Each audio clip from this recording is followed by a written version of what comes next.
Jets sticking with QB Tim Boyle, despite shaky showing against Dolphins, Aaron Rodgers' possible return looms. Boyle threw 2 interceptions in Friday's loss to the Dolphins.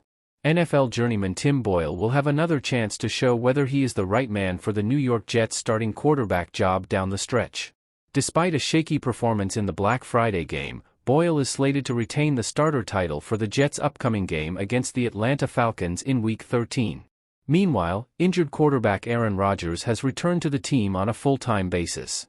Rodgers suffered an Achilles injury in the first game of the season, and he has not been medically cleared to play. However, the 4-time NFL MVP has repeatedly suggested that he could suit up again this season. Friday's loss to the Dolphins marked the Jets' 4th straight loss. New York's overall record dropped to 4-7. The Jets currently sit in 3rd place in the AFC East Division, ahead of the New England Patriots. The Jets have struggled to find consistency at the quarterback position since Rodgers' injury. Zach Wilson was largely ineffective over his 9 starts. The Jets then turned to Boyle, who was 27 of 38 for 179 yards and a TD with 2 interceptions in his first start since the 2021 season. He was sacked 7 times and threw only 4 passes of 10 yards or more. "We're giving Timmy another shot to roll next week," Saleh said. "Obviously, there's things that he could have done better, there's things that he had no control over, and I know he battled out there.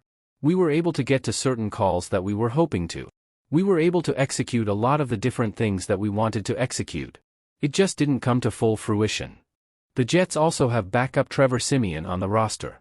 Offensive coordinator Nathaniel Hackett's unit has been underwhelming this season, scoring just 10 touchdowns over 11 games. The team's 28% red zone conversion rate is the worst in the NFL.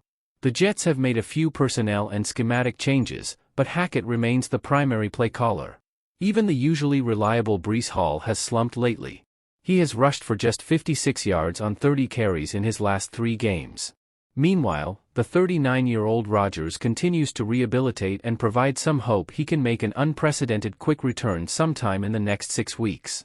"When we get a doctor's note that says he's cleared," Saleh said, "he'll be cleared for practice.